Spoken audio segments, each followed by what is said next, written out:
Hi guys, today I want to show you how I made this miniature sofa. Start by placing 3 sponges on a piece of foam board and trace around them so that you can cut out the rectangle.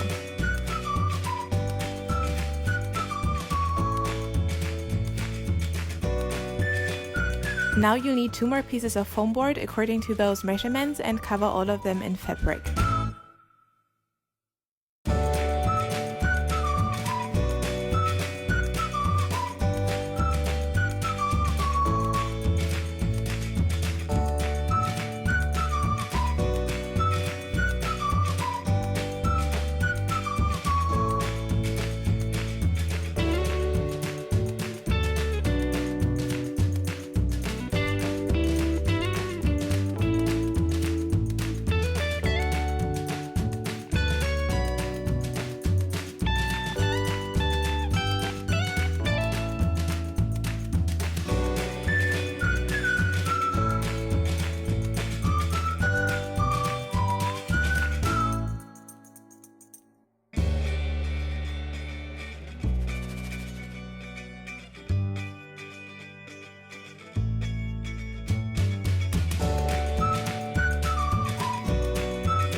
Now glue those pieces together like this to make the frame for the sofa. For the next step, you'll need to trace the shape of the sponges on another piece of fabric and fold over the edges accordingly.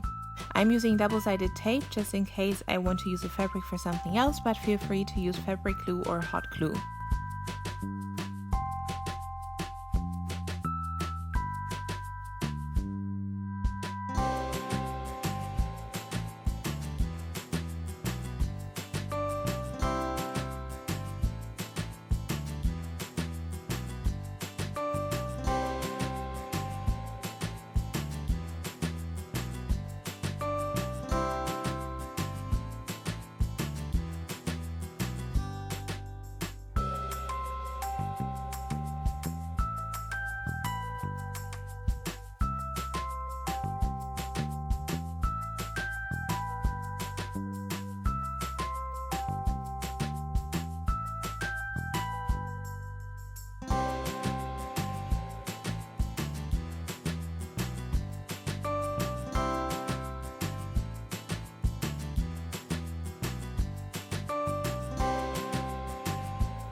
And that's it. Thank you so much for watching. I hope you enjoyed this video. If you did, give it a thumbs up and don't forget to subscribe to my channel and follow Fun and Craft on Instagram. Bye!